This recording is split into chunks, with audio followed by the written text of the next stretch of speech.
Welcome back to We Are Tottenham TV, the only place to be for the pre-match pump up. And tonight it's a big one. I'm Kate from Kate and Jimbo, and I'm joined by a big and amazing panel for a big and amazing game tonight. We've got Jimbo, also from Kate and Jimbo. We've got Lee, the Dorset Spur, and we've got James Flower on the panel. Jimbo, first of all, how you doing? How you feeling about the game tonight? Yeah, gonna smash them. We're gonna take Manchester, win this one. That means we ain't lost the game against the Manchester teams. This is true. This is true. We do own Manchester so far. Lee, are you sharing Jim's optimism? How are you feeling? Yeah, absolutely. You got Jim's optimism is catching. I'm all in. I'm with you, Jim. We're going for it. Yeah. I like it. We like the positivity. James, are you on the confidence train, or are you feeling a bit more nervous? I don't know what to feel, to be honest, with this Tottenham team. My prediction is 3-1 either way. I just can't. I don't know. Yeah, if Tottenham turn up that are capable, we'll beat them. If we're not, then we're going to get battered. So I think that's one of the enjoyments of Tottenham this season. I have no idea what's going to happen. Yeah, it's the same with City, though, James. You don't know what City. Turnmill, I don't think any of us are fearing relegation. I don't know if anyone really was. It never even crossed my mind that we'd get relegated, no. To be fair. There's definitely worse teams than us down there. But anyway, let's not talk about relegation. Man City tonight, as I said, obviously a team that we tend to do quite well against. They've not been particularly doing that well this month. They beat Leyton Orient in the FA Cup and Newcastle in the league, knocked out the Champions League by Real Madrid. Arsenal and Liverpool beat them this month. Jimbo, should we be worried we're going to get a reaction tonight? There's rumours that Haaland could be starting the game. Are you worried that we might get the reaction from their losses? No, I don't think Haaland's ever played well against us, has he? I can't remember. He has scored against us, but I don't think he's ever played really well against us. But no, it's the same for both teams. They're both on having a funny season. But I just think we've got the beating of them. I really do, the way they play. And I think that if he plays Tell tonight, I think he'll have a fantastic game with the way they play football. Yeah, I mean, they do like to play quite expansive football. Lee, what do you make of City this year? I mean, they're a difficult team to predict, much like Spurs, really. But, I mean, what are you making of them this season? Yeah, you know what? It's a really weird overall Premier League season, isn't it? Like at the start of the season, never thought Liverpool were going to be flying like they are and kind of unbeatable. And you're always backing City to really come good, but they've had a really, really difficult season, and it's a strange one. It's one you just can't put your finger on. What's changed? What's so different? So it's a really difficult one to call. I'm with Jim. I think we have got the beating of them. But again, with them kind of having a bad couple of runs, could it be time for Dr. Tottenham to come back in the house and No. help out a struggling team? It would just be our luck, wouldn't it? But you know, it's just well, you kind of, it's being a Tottenham fan. Kate, I've been a Tottenham fan for 50 years, and I've seen it all. So I never know what to make of it. I just go with a flow and see what happens. You know, and in my heart, I always believe we can win, and I kind of stick with that. But City are a great football team. I don't think you can ever write them off, even when they're going through a difficult time. But you know, in a couple of hours, we'll know, won't we? For sure. I can't believe you've been a fan for 50 years, Lee. I didn't put you a day over 35. Yeah. I know. It's these handsome, chiseled, good looks.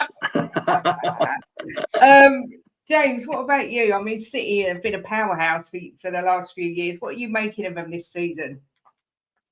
Yeah, they've definitely struggled for me this season, and they haven't quite fired on all four cylinders, have they? So that is what kind of gives me hope, if you like. I personally believe even if they're say for example they're 1-0 up in the 60th minute, if we get one goal, I think they're very easy, like fold. They fold quite easily this season, and that's probably been the best thing about them over recent years. They've been quite resilient. You know, normally if you go last year, this year before, you give them one go up, you're losing 3-4, 5-0. That's how they were. Whereas this season, it seems to be like they kind of get one and then they kind of sit back a little bit and try to sort of play out for the win. So that's why I kind of said 3-1 either way. I'm not sure, because if they get the one, sit back, I think we could then score. And then I think if we score one, I think then we would probably win the game. But I just think, I mean, we are talking about probably the best team that we've seen in the last decade. So it's quite hard to write them off. And if you go in man for man, player for player, they're by far the better squad. So it depends. If all their players turn up, it's going to be a very hard game. But we haven't seen that this season. So that's why I personally think that they would be doing a first that they haven't done this season. So I do give us a bit of hope there. Yeah, I get it. I get why people are sort of like yourself. It could be 3-1 that way, 3-1 that way. You never really know what you're going to get. There is a strong rumour that Kulu is going to be dropped tonight. Apparently, Ange has been hinting that he's going to be dropped. Tell and Son and Brennan expected to start. Madders, you would think, would probably be back in the starting 11 because he didn't start against Ipswich. Benny and Bergvall maybe, along with Madders in midfield, Jimbo. I mean, or do you see him going for sort of a Basama? That's Basuma and Sarr mixed together there. A Sarr or Basuma in the midfield. How do you think he'd go with the midfield this game? He's very hard, Ange, to predict who he's gonna pick for what games. It always surprises me. I think Madders has to be in there, especially when he come on the other day. I thought he was really good, and I'll be surprised if he drops Kuno. I will. Really? Yeah. You've got to think that he's going to have one eye on the midweek game against AZ Alkmaar next week. You know, he's got to prioritise. You know. Yeah, I understand that. But that's only the rumour. Look, Basuma and Sarr haven't been fantastic, have they? We've had glimpses of them where they've been really good, but I've been really disappointed with Basuma, really disappointed. So I think Benson could be in, and Madders, and I would say probably a start with Sarr over Bergvall. That's what I think. Okay, interesting. Lee, what about you? What's your thoughts with the midfield three today? Yeah, I think now he's got the squad back, a lot of the squad back. It does give him options to kind of, you know, give them a half each and stuff like that. And I think with Maddison coming off or coming on at the weekend, sort of second half, maybe he starts kind of someone a bit more, you know, forward thinking who can kind of pass the ball and unlock defences and stuff like that. So I think Maddison probably comes in, but I think if anything, if Kulu is playing, I think he'll probably play him in the middle. I think he'll go with Johnson. Because we saw Johnson, you know, picking two at the back post like he does. It kind of feels like a good option to have there. And then it gives him the opportunity to kind of mess about with it later on, maybe move Kulu out wide or whatever. Or maybe bring in Odebear and give Kulu a rest, because he definitely needs a rest. But trouble is, he's probably been one of our best players this season. So it's going to be difficult to leave him out, I think. But I think he may well go with Basuma over Bentancur, because Bentancur, again, played a decent amount of football and may want to keep him fresh for the next week against Alkmaar. So it's going to be difficult to choose, but it's great to have that opportunity to be able to choose a few different options, isn't it? Whereas we've been so kind of stuck that we know exactly who we're going to have. So this time he's got that option of kind of mixing and matching and giving some minutes to certain players.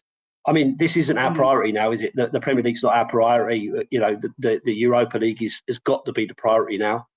But of course, you know, you've got to keep winning games. If you keep winning games, that breeds confidence and it gives players the opportunity to, you know, to run out and keep fresh and so on. So I think he needs to give everyone a run out, but it's just which combination he goes with and for how long. Yeah. And James, I saw you nodding when I said about the midweek game. I mean, what do you think Ange will prioritise and in what way? Well, I think he should be prioritising the midweek game personally, because that's, for me, the Premier League's done now. I mean, we're either going to finish 14th, 13th or 10th. Don't get me wrong, I want to finish as high as possible. But ultimately, for me, I would put all my eggs in the Europa League basket now. But that's down to him, obviously. But with the Kulu thing, I know I'll probably get a few pelters for this, but I hope he does drop him, to be honest. I think against City, you have to be a very fast football team to counter. We saw it with Liverpool. They got the ball. First thing was, can I play a ball forward as fast as possible? And for me, Kulu's very good on the ball, but he wants 3, 4, 5 touches on the ball before he kind of makes that pass or that dribble. So I would play Maddison and Bergvall, because I think Bergvall will turn and pass the ball forward. And I think if you're going to beat City, you're going to have to sort of start them attacks quick. You can't doodle on the ball too much, because if you doodle on the ball and get caught, you'll concede. So for me, I think I'd be happy with dropping Kulu. Interesting. That is interesting. There is talk as well. Obviously, Sonny has been the subject of a lot of people's, how can I say it, disdain, maybe, this season. He hasn't been playing his best. But, Jim, we seem to have seen a turn in form against Ipswich as one of his best performances so far, I would say, this season. He's also got a good record against Manchester City for scoring. I expect him to feature tonight. Do you expect Sonny to feature, and who else do you see being up top? Yeah, I thought he was magnificent the first half at Ipswich, and people are going to say it's just Ipswich, but I thought he was really good. He looked back to Sonny, didn't they? So, yeah, I think you've got to start him. You can always take him off. I think you've got to start Sonny, especially against City, because he does like scoring against City. So for me, yeah, definitely. Do you agree, Lee? I mean, how do you feel about all these pelters that Sonny's getting, and the fact that fans like probably me and Jimbo actually get accused of being too sentimental because, you know, we do love our Sonny. We can't help it. It's such a difficult one. I was talking about him last night when I was doing my stream, and there's something not quite right with Son. Whether it's an injury issue, or whether he's got some personal problems, or he's not feeling it, or whatever it is, I don't know. But we have seen some really good performances from him in patches. It's just not been consistent enough, and I think that's the issue. I mean, we saw him in the Europa game. He was just fantastic, and against Ipswich, like you say, first half he was really, really good. But it's just not consistent enough. And I think that's the difficult thing for people. And fans are so fickle, aren't they? You know, you can turn on a player just like that, and that's it. But at the same time, you can't afford to be sentimental over players either. So it's a real difficult balance to kind of get. I mean, I love Sonny. I think he's been a great servant for the club. I think he'll be a Spurs legend, whatever happens. But I think it's probably, at this moment in time, he probably needs to play a little less football and a little bit more targeted as to what you actually want from him to either overcome the problems that he's got, that we all can see it, I think, unless anyone disagrees. But you can see that he's not as settled as he has always been. And that's what concerns me. Something's underneath that, and we need to get that fixed somehow or another. Now, whether that's just his love of the football, or he's just don't feel he's playing well enough, or whatever, I don't know. Only he knows, and probably the people around him. So yeah, like I say, I don't think you can ever be too sentimental about him, but you probably can't afford to be, really. It's just it's a difficult, really difficult one. It is. I mean, the Man City lineup is out. We've got Edison in goal, Nunez, Kusanov, Diaz, Gvardiol, Nico, Kovacic, Sabinho, Marmoush, Doku, and Haaland starts. Then we've got Moreno, Ake, Grealish, De Bruyne, Gundogan, Bernardo, Foden, Lewis, and McAtee on the bench. James, I'm going to come to you first. What's your thoughts on their lineup? I might not watch it now, to be honest. To be honest, I think that selection, I mean, this may bite me in the backside, but I think that shows why Pep is probably the greatest manager in the world, is in he knows our fullbacks are going to be targeted, and what he's done is he's put blistering pace on both of them. So I think, I mean, Spence, I feel okay if Spence starts. Porro on the other side or Uru Doggy, I don't fancy their chances against the speed of like Doku and Mamouche and stuff like that. So I do worry. Yeah. Yeah, look, it's a difficult question to ask, Jimbo, because you could literally say every single player. I mean, I haven't put the Spurs one up yet because it's not officially out on their page yet. But when you look at that, Jimbo, who jumps out at you and you think, oh, my God? I think, look, I look at it at a different angle to everyone else. I look at it that squad. It's not as good a squad as they've had in the past, right? And it's not. Right, and we've beat them with better squads than that, so we can beat them without any doubt. But the one who really I worry about in that is that Doku. He's so quick and so tricky. Yeah. But look, I'm going to back Spurs tonight to win. I am. I think that we can beat them. I think that we're a strong outfit. Well, now we've got players back, and the way they play is going to suit us massively. Jim, is it fair to say though? Is it fair to say? I mean, I know this season, the beginning of the season, we beat them, but in previous years, we also had a better side. Is it fair to say that? Yeah, it is. Yeah. But I just think, I don't know what it is, James. I just think, I mean, I'm like Lee, I've supported Spurs over 50 years. I just think we've got something over City. You know, you get teams like that. You know, like we can't seem to beat Chelsea. I think City just struggle against us for some reason. You know, well, the Tottenham lineup is out, and there's some shocks in there because Spence has been dropped straight away. We've got Vicario in goal, then Porro, Gray, Danso, and Udogie comes back into the team. Bergvall, Bentancur, and Maddison in midfield. So Kulu has indeed been rested. Then we've got Johnson, Tell, and Odegaard up front with the goalie. Subbies being Kinski, Reguilon, Spence, Basuma, Sar, Kulusevski, Werner, Son, and Scarlett. Lee, first thoughts on the lineup? I'm a little bit surprised, to be honest with you. Odegaard coming straight in, being out for so long, playing such little amounts of football against a really good side in City. But if he's been kept back and held off and he's now fit and ready to play, then I guess he's got to play the minutes. And is this because he's got one eye on Alkmaar next week and trying to balance the squad? So that one kind of jumps out at me a little bit, if I'm being honest. And again, it's the same with Spence. Dropping Spence that's a big call for me. With Udogie only kind of having how long's he had? A whole game between the last sort of three or whatever it is. Mm-hmm. So it's I'm a bit surprised, but I'm not shocked because, like you say, Europa next week. That's one you've really got to win. But again, there's youth in there, there's pace in there. So if we can play our best football, then we'll be a handful. James, obviously Sonny has gone to the bench. We said about Kulu, you were quite happy for him to be rested, and he has been. What's your thoughts on this 11 that's come out? I'm actually really disappointed in Ange, to be honest. I think the fact that he has dropped our best player over the past couple of months in Spence for a guy that's played one game is nothing short than disgusting. I mean, imagine if it was you and you're man of the match. You play City at home and you're thinking, big stage, here I go. No, you're dropped, mate. It just seems like it's favouritism. Porro, Udogie. Spence has been better than Porro and Udogie, and I really like Porro.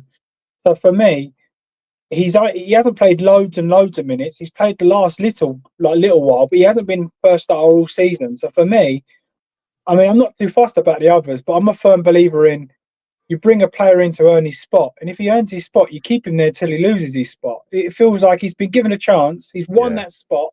He's won the fans over, and now it's like, oh no, big game, out you come. I just think that's maybe it's just me, but I think that's really, really disrespectful. And if I was Spence, I would be fuming, to be honest. But don't you feel, James, you was the one who said he wanted them to prioritise the Europa League, the Premier League's dead. So being that he's our best player, or has been recently, isn't it better to save him for midweek? Yeah, but it's that's hindsight, isn't it? I can only act on what I've seen, and what I've seen is he's been dropped. So I don't know if he's going to play midweek or not. If that's the case, then okay, fair enough. But I would have thought Udogie and Porro are good enough to beat AZ Alkmaar. Like, if they're not, then they shouldn't be at the club, really, if we're being honest. So for me, I think that, I don't know, we haven't got a game this weekend either. So it's a week break until the next game. So it's not like we're playing a game in 3 days. I mean, I'm happy if he has done that and said, right, Europa's the main priority. But I don't know. I just think, like, if you're going to build a good, strong base, you need to reward people when they've done something right, and not done something right, they play a big game, because he would have wanted to play against Man City to test himself against the Dokus and the players like that. So for me, I just think that's really harsh. I actually am. I guess it depends. Sorry, Kate, if I can jump in. Yeah, of course you can. Sorry, I was just going to say, do you think, though, maybe a lot of it will depend on the conversations that Ange is having with Spence about that? Because I get your point about being disrespectful and really wanting to play and so on. But if he's having the conversations with Spence about what his plan is, where he's going, and all the rest of it, then maybe it's not such a big hit to him. And potentially he may well play in this game anyway. You know, second half, he may want to stretch his legs and put him on against a team that's maybe a little bit tireder, maybe. I don't know. I'm just second guessing, I guess. Sorry to jump in, Kate. No, I agree. Sorry. I do agree. I do agree with all of that. I just think that I mean, if we're going by what we've seen, the first person to always get dropped was Spence, wasn't it? It was like, he'll come in for a bit, dropped, didn't get registered in Europa League. So I just feel like, I mean, and he may be doing that. Obviously, if he is having that conversation, then it's hard to sort of guess that. So we can only go by what we can see. So for me, I don't know. Like you said, he may be prioritising on midweek, but if it was me, I would feel a little hard done by, because Man City at home, the biggest stage, we haven't got a game for over a week. I would want to be in this game. Yeah, look, first of all, the thing I'm shocked about more than anything is there's 640 odd people in and only 44 likes, which is outrageous. But I'm actually quite pleased he's rested Spence, because now he's in the Europa League squad. If he got injured, I'd be absolutely devastated. So I'm quite pleased with that. We're in a position now where we can rotate, which we haven't been able to do of late. And I think he's showing that we can do it. And I also think he's making a point that the Europa League is our priority with this lineup. That's how I see it. But I could be completely wrong, which would be nothing unusual.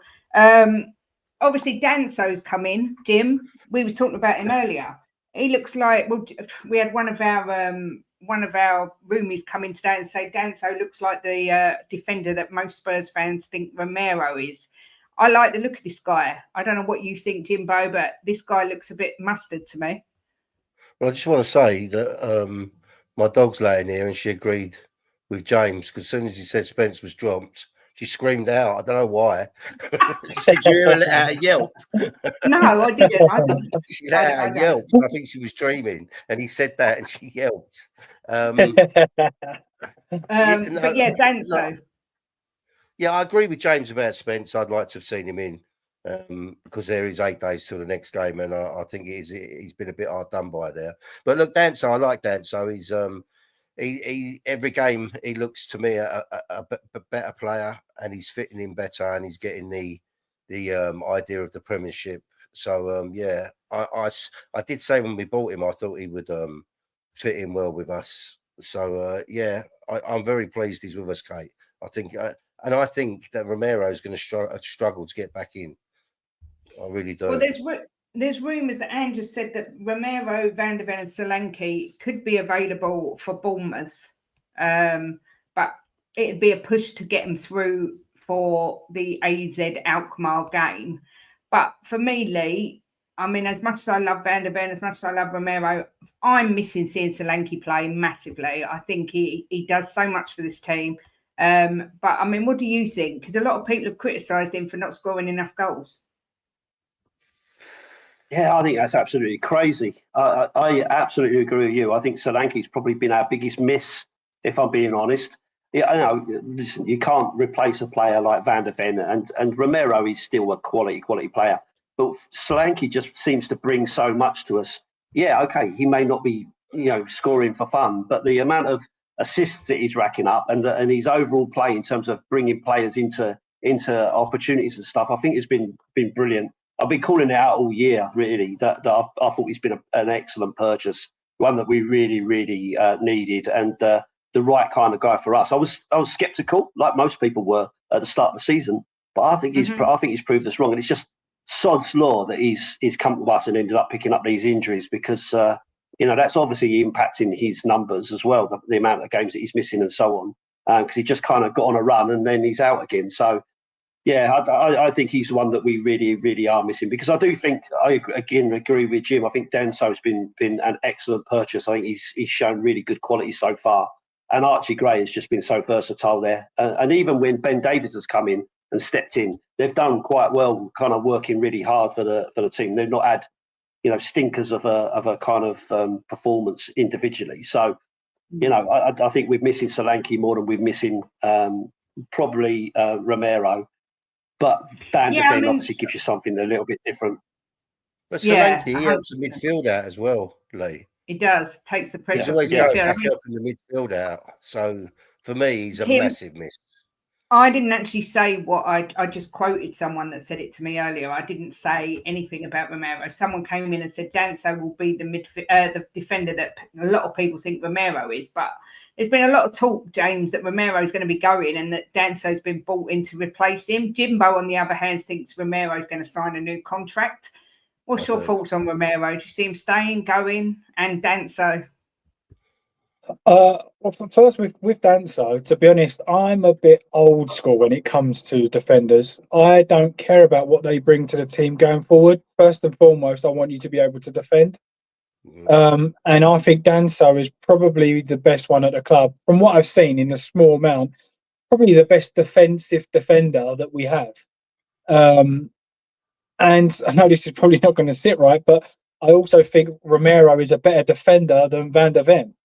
So I would probably old school go Van der Ven and Romero as my favourite back pairing, because I would like us to actually defend first and then attack later. So for me, I think like winning trophies and tables and leagues and cups are all based on a good solid defence. And I think sometimes Van der Ven could be a bit erratic, whereas I haven't seen that from Danso yet. I think he's been absolutely solid, strong, good in the air. I was listening to a podcast the other day, and it was almost like he thrives off getting crunched and tackled and the elbows and the pulley. It's like he likes that. And for me, that's what I enjoy seeing with my centre backs. I enjoy them that kind of giving it and taking it a little bit, but without reacting. And to be honest, Romero's reacted a few times. So Danso, I think, has been some brilliant business, to be honest, from what we've seen. Brilliant business. Yeah, I mean, I said, do you think Romero's going to stay or go? A lot of people talking about him going. I just wonder where you think. I would love him to stay, but I think Tottenham have done nothing to keep him. So I think, therefore, if he got an offer from a so-called bigger club, I think he leaves. Yeah. Who knows? We should wait and see. All I know is I said to Jim earlier, if I was Real Madrid, I'd be going for a Saliba or a Gabriel, I think, rather than a Romero. But we shall see. We shall see what happens from there. Big up Marcus, who's been a member for 4 months, says, why is Werner on the bench instead of Mikey Moore? Anyone got any ideas why that is? Do you think it's more of resting for midweek, or do you think, Werner's just that good? He's undroppable at the moment. He might have a knock or something, Kate. We can't speculate that he's not been picked for any reason. He might have a knock, or I don't like to speculate like that. There's probably a reason behind it. Yeah. Going back to City, he is only 17, right? Yeah, this is true. He is only 17. Going back to City for a minute, Foden doesn't start. He started for the last 4 games and looked a bit warm. De Bruyne is on the bench. Grealish is on the bench. What the player that concerns me the most, there's 2 actually. Gvardiol terrifies the life out of me. I think he's a wonderful player. And Marmoush Lee. I mean, what have you made of this Marmoush? I saw Sandro saying that Tottenham should sign this guy about 2 years ago. And he obviously knew what he was talking about because he looks a bit warm, this guy. But City seem to find these little gems. Yeah, that's really, really frustrating, isn't it? Really annoying when you kind of see a guy come in and he just hits the ground running straight away. It's just really, really frustrating, and it just makes you wonder why we can never uncover those, especially when you've got wasn't it Mido who talked about Salah and stuff like that? Like these guys, it was Mido, not in those countries, and Mido, Mido, yeah. And he did the same with this guy, didn't he? So. Yeah. He obviously knows his kind of countrymen, and so he's. I don't know. I mean, I've got to be honest. I haven't watched enough of him to really, really call him out. But from what I've seen, he looks a quality player. And again, it's just really, really frustrating for us, isn't it? That you see these guys come in and hit the ground running, and we very rarely get that. We very rarely get that. Maybe Danso is the one for us that's doing that. But generally speaking. Like we talk about Tell, he's coming. You want him to be hitting the ground running, and of course it takes time for these youngsters to really bed in and stuff like that for us. So yeah, this is just one of them, I guess. Yeah. How old is that Mamouche? He's only young. Let me have a look at his age. I know he's not very old. He is 20. Oh, he's 26. He's older than I thought. Yeah. I thought he was younger I was going than to that. say he's not a youngster. He didn't look a youngster anyway. Yes, it was a blonde moment. He's had a hard life. Listen, Sandro ends with an O. Mido ends with an O. That's as close as we're going to get. The blonde moment was due and it's come. So, you can all note it down and knock it off your bingo cards. I was looking as well, Jimbo, at the last games that we played against City. November last year, 4-0, we beat them. October last year, 2-1, we beat them. May last year, they beat us 2-0 in the league. They beat us 1-0 in the FA Cup in January last year. Then before that, it was a 3-0 in December 23 and a 1-0 win to us in February 23. We are one of those teams. We are one of City's bogey teams. Yeah, we really are. We even to go back for when we played them before we met Ajax, and they thought they were through, and then they weren't through because it was offside. Why is that? Because on paper, City are going back years, Kate. If you go back years, it's I don't know. It's just you get teams like that, don't you? It's just look how well we was playing right at the beginning when Ange came in, and Chelsea were absolutely pony, and yet we lost to them 4-1 or something, or whatever it was. It's just when we can't seem to beat them, and City are the same with us. We always lift our game against them.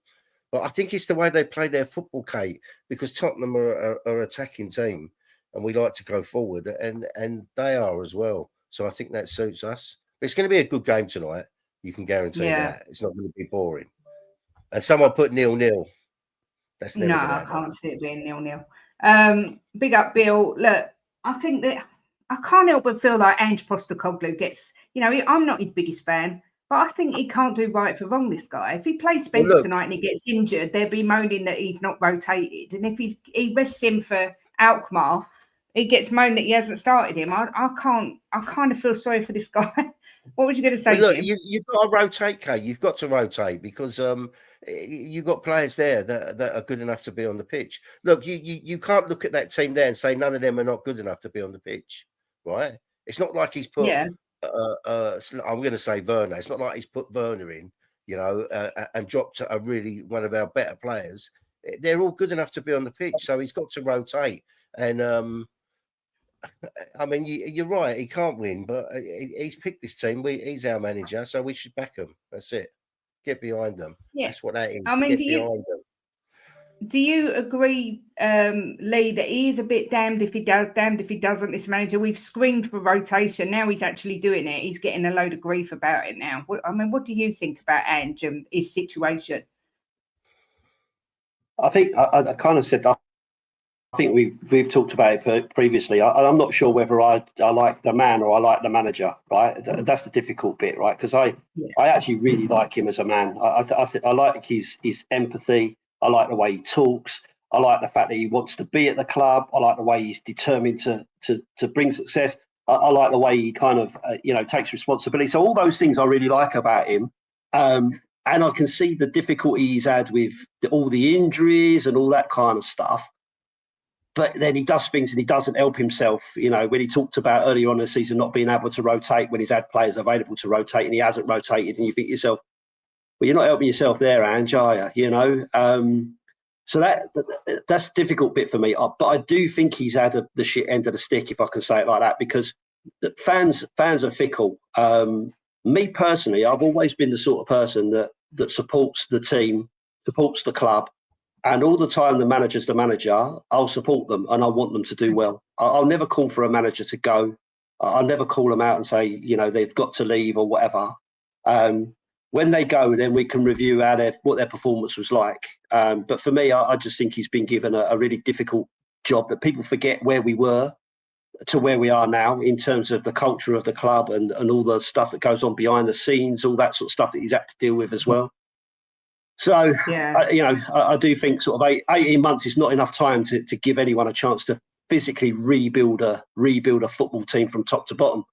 But that's just me. I get accused of being a happy clapper and all the rest of it. But for me, I'm just a fan. I love the club. I've supported them for 50 years. Like I said, I go to the games and I just want them to do well, whoever's involved. So I'm probably not the first person to kind of give a view, really. I guess I don't know. What about you, James? Where are you sitting with Ange Postecoglou? Do you think Lee has been dealt a quite crappy hand? I mean, we've had a ridiculous amount of injuries this year. I'm the complete opposite, to be honest. I think you played a hand that you're dealt, and I think to blame injuries is nothing more than an excuse. When you had Spence all season, you could have rotated him with Porro and Udogie. You've had Basuma, Gray. You could have rotated them with the midfielders. You've had strikers you could have rotated. So for me, I don't give him the whole benefit of the doubt of, injuries. Van der Ven come back and immediately back that week starts. Romero back that week starts. And you're like, okay, well, what do you expect? You're throwing them straight into the deep end, not bringing them on. You're just throwing them straight into the deep end. They got injured again. And as for the man, personally, I think he's rude. I think he's so rude. I think his press conferences, I've seen some of them, and I just think, don't get me wrong, eventually you would bite back. And I don't blame him for that, because he gets asked the same questions over and over and over and over again. Bad week this week again. And he's like, yeah, well, we lost. Yeah. I understand it. So I get that frustration. But for me, I just think that a lot of it he's brought on himself. I always win in my second year.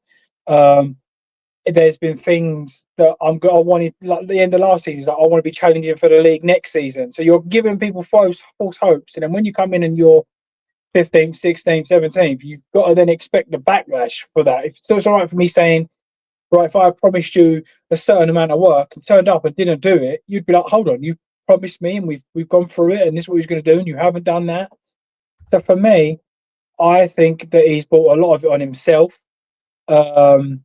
And with what we said, you can't judge a manager after 18 months. I agree. And I completely agree with that. And I give him the benefit of the doubt. But I at least want to see a bit of an incline. Poch's first season was shocking. Got better. For me, it's just been first 10 games. And then it's hard. I mean, if we win today, isn't this the first time we've won 4 games in a row? Like in 18 months, that's not good enough. Unfortunately for me, I'm here to back him, and I want him to win the Europa League, and I want him to win the league. I want him to win everything he can. But we can't go around, in my opinion, we're head in the cloud saying, doesn't matter what he does, I'll judge him when he's fine. Because that, for me, if we go out next week in the Europa League, the geezer should have his head on a stick outside the stadium, in my opinion, because you can't go out of every competition, be bottom half of the league, and then still expected to be lauded and given time. That's not acceptable with Tottenham Hotspur. we should be expecting more than that. Wow, James has spoken. I think that's a bit harsh to put his head on a stick. Well, I want to counteract that a bit, Kate. I want to counteract that a bit. James, he never said, I win something in my second season. He never said that. They misquoted him on that. But so they asked him, didn't they? They said, you always win in your second year. You went, well, yeah. But he knows what he's doing. What he did say is, if I don't win something in this second season, then that won't be able to be said again. But he never come out and said, I win something in every second season. But and I think it's unfair that people quote that. Didn't he? I don't think he won it in his second year in Japan, and I don't think he won it in his second year with Australia. So it's not actually true in the first place.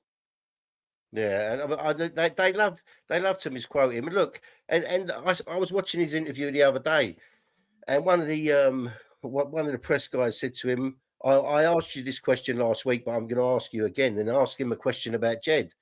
And he went, well, I'm going to give you the same answer. And it's like, why are they asking him that? You know, they ask him, repeat. It's like to wind him up, you know. And if I was almost goading him, Jim, aren't they? They're almost goading him just to get clicks and all the rest of it. I personally disagree with James over the being rude thing. I think if someone's asking you the same thing constantly when you're going through like the worst time, whatever, then you're going to snap back at someone. And I personally don't blame him for that. I think it's part of the course. These people are trying to get that. So, you know, I'd give them a lot worse if they was asking me. There's been a lot of times, I believe, and obviously don't quote me for this, but I believe Ali Gold, who's one of the nicest guys there, said, oh, it's been one of our better weeks this week. And he went, why? Because we haven't lost and haven't played a game. And I thought, hold on a minute. And he went, no, we got all our injuries back, or we got some injuries back. That for me is rude. That is point blank rude. Alistair Gold was like, we've got some, like, it's been a better week this week because he's got the injured players back. And his first thing without answering is, why? Because we haven't lost this week. And I personally think that's rude. Let's just supposing that before Ange came on screen, he stubbed his toe and it put him in a really bad mood. I would say that to someone. You just don't know what's going on behind somebody's closed doors. Or his cat might have got one over. You know, we don't know. We don't know what's happening.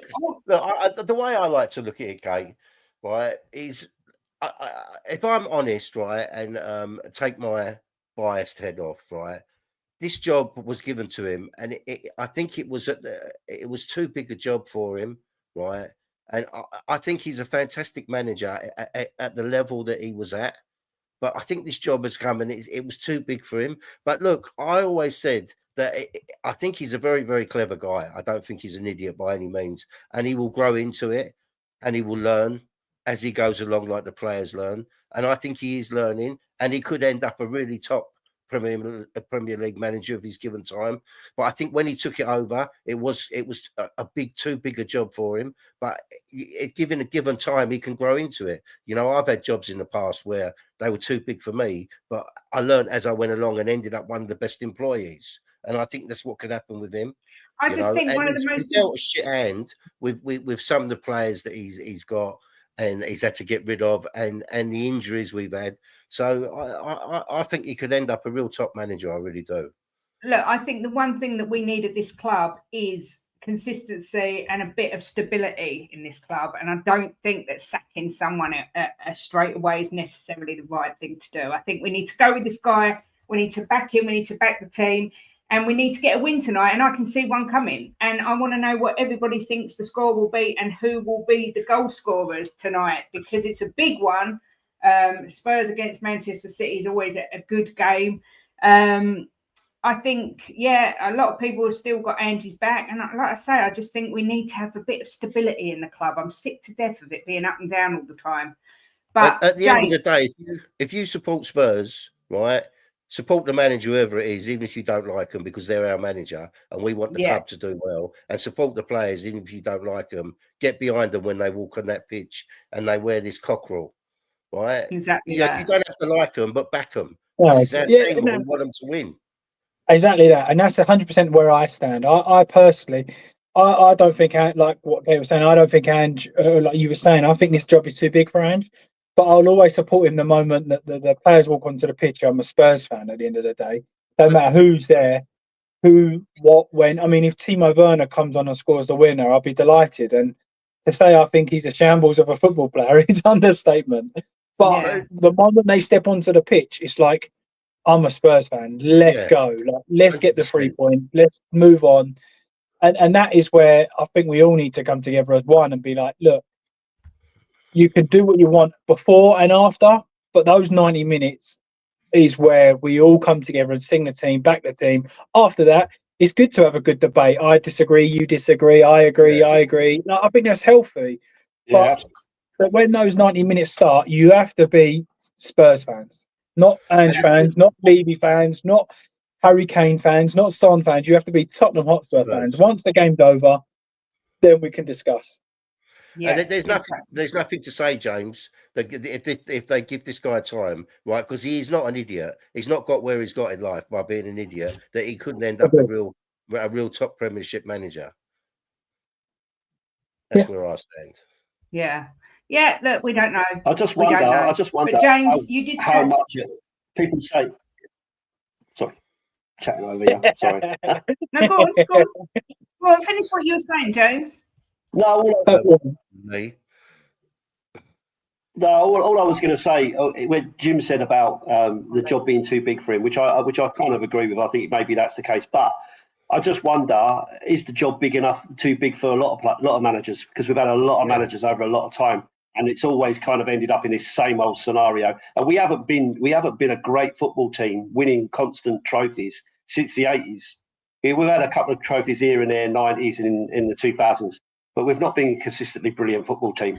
So, I think our expectations of where we should be, because we believe we're Tottenham or we believe in it, but our expectations may need to be a little bit tempered until we get to a point where we've got enough quality in a squad that can compete for any kind of trophy. Yeah. James, you did say at the start of the stream you fancied 3-1 either way. Well, we don't have any fence sitting here. We don't have splinters in your bum. You've got to commit to a score line, and you've got to commit to who's going to score the goals. So I'm going to come to you first and put you on the spot and say, what's the score going to be and who's going to score? I'll go delusional and I'll go 3-1 Spurs. Go on, James. We like the delusional. Yeah. I'll go a bit rogue. I reckon Johnson's going to get one. Alderberg will get one. Oh. And Pedro Porro will get the other. There we go. Oh, Pedro Porro with a banger, I hope. I do like to see him score a banger. Don't forget to put your score predictions in the chat. I can always come to Lee for a bit of optimistic score predictions. Lee, what are you going with and who's going to score the goals?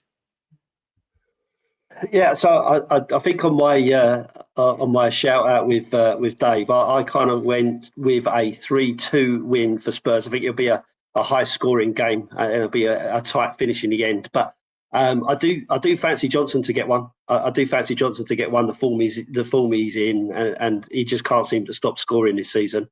And I would love to see Porro with a banger right at the end to make it the 3-2 to give us the win. But I do think Telmay will get the other.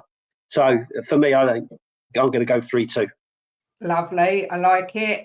Belgrade Wanderer agrees. He's gone 3-2 with Johnson and Madison to get 2. Howard has gone for a scorefest 4-2 Spurs.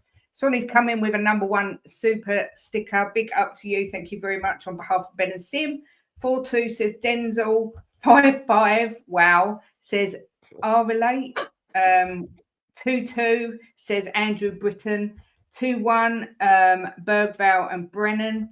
Decky and Tell. So Decky to come in off the bench and get a goal. 2-1. 3-2 says Nicholas Rayner. No, nobody's predicting a clean sheet by the looks of it. I'm going with a Jimbo scoreline tonight, says Steve D, with a 4-1. George Alton says 3-1 or 3-2 win. Big up, Danny Kiriakou. Good to see you, my lovely. Smithy as well. Good to see you. I'm not going back onto the Spence debate. 2-1 says Warjon. Yeah, we will give you a call tomorrow, Danny, and have a good old catch up. 3-2 to Tottenham says Cena. 2-1 Spurs. Lazy 8 says 3-2. Mark says 2-1. 3-2. 2-0. 3-1 Johnson 2. Tell 1. I have gone for a 3-1 Spurs win. Don't everyone fall over. I've gone super optimistic. I've gone for a Spurs 3-1 win. I've gone for Brennan to get one, my man Brennan, the ledge. I've gone for Tell to get one, and I've gone for Madders to get one, and a 3-1 victory. I know everyone's going to be a little bit shocked that I have gone so super positive, but that's how I'm feeling today. Jimbo, I'm sure you're going to top my 3-1. What do you fans think? I've had, all week I've had in my head 3-1, right? But I'm going to go 4-1.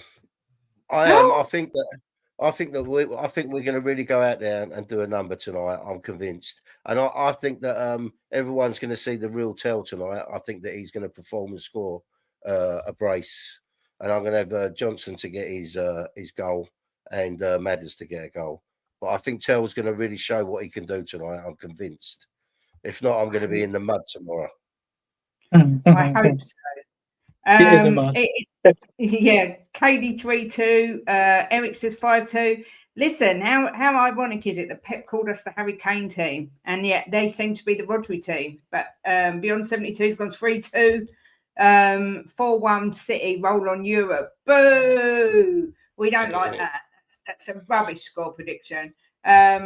Edwardson says it's a tough one, but he's going for an 8-1 win. Spence is being rested for the Europa League. We don't know that for sure, but that's the narrative that I'm going with. Others can spin it however they wish. But yeah, yes, I'm feeling fine. I just feel really confident with this game, actually. But if we lose, I'm going back down to London because every time I'm in London, we win. It's as easy as that. So 2-0 Spurs, says Sants. What else have we got? Anyone else? 2-3 City. Ugh, got a bad feeling about this one. 3-1 Spurs. Man City to score an own goal. Auntie Kate going for a Tottenham to win. Bloody hell. See, it does happen sometimes. That's 2 weeks in a row I've gone for Spurs to win. But yes, it will be a sextuplet if we win tonight against the Manchester teams. Manchester is officially white. Bale to come out of retirement and score 3-0 to the mighty Spurs. Talking of Bale, I don't know if anyone's seen that Harry Kane's goal against Crystal Palace in 2021 has been voted as the best Premier League goal ever. The one where Bale flicks it to Doherty, who flicks it over to Kane, and he scores from outside the box into the bottom top corner. It's been voted as the greatest ever Premier League goal. It was a good goal. It was a brilliant goal. Straight away, the Arsenal fans in my room were saying, no, Bergkamp's was better. And then the Manchester United fans were going, no, Rooney's was better. But, you know, you can't argue with facts. And it's been voted now. So, you know, that's it. 2-1 to Tottenham, Johnson and Tell. Delhi comes back and scores 12. Look, Ange might even score. Who knows? But as long as we get the win, who cares? It's going to be a good game. I think there'll be lots of goals, and I think it'll be end to end. But this is what Jimbo said, Alex. He did agree with you that Kane's masked goal against Arsenal was better. You did say that earlier, Jimbo. That was a fantastic goal. I think I think Bale's goal against Stoke was better as well. Yeah, the one where the ball's above his head and he hit it on the volley. So that technique in that is just ridiculous. The thing is, James, how do you pick a best Premier League goal? There's been so many good goals. It's impossible. You can have any one of Bale's, Kane's. I'll be happy with that. Yeah, Dele Alli's goal. Anyone else other than a Spurs goal doesn't get my vote. Yeah. So many to choose from, but Kane gets another accolade. James, obviously you haven't got a channel, but thank you for coming on. Lee, what's happening over at Lee, the Dorset Spur? I guess it's just the same old stuff, really, Kate, to be honest with you. I'll do a live stream on a Tuesday evening, 19:30 at night. If anyone wants to come and have a listen to that, I'll do that with some of our boys from Essex, who I kind of could spend time with over there. And then after that, I usually just do my own kind of thing, bit of moaning. I try to be very level-headed with my descriptions of the games afterwards. But we'll see what people think. Make sure everyone goes over and subscribes to Lee at the Dorset Spurs. Thank you to you for coming on as well. Marcus, thank you for being a member for 4 months, and Sonny for the super chat. Jimbo, what have we got going on at Kate and Jimbo? I don't know. I just do as I'm told. When you tell me where I must follow you. Well, we're back Friday with our FA Cup prediction show at midday, which is a bit depressing because we're not in the FA Cup, but we will predict anyway. But yeah, you can find all sorts there, loads of banter. Like today, we had great fun bantering the Arsenal fans that they bottled it once again at the weekend against West Ham. So if you like a bit of banter, it's always good over at Kate and Jimbo. But stay where we are or where you are, because the watch along is coming up in about 18 minutes time. I don't know who's doing it. I think it's Sim and someone, but I'm not sure who. Maybe Ashmatic. I forgot to ask. But stay where we are. Enjoy the game. Cheer on the lads. Cheer on the manager, even if you don't like him. Just cheer on. It's nice to be nice, and it's much nicer if you smile. And I think it takes up. It takes more bones in your body to frown than it does to smile. Is that right? I think that's right. But anyway, that's how I choose to be. So yeah, keep smiling, keep cheering, and as always, guys, come on, you Spurs.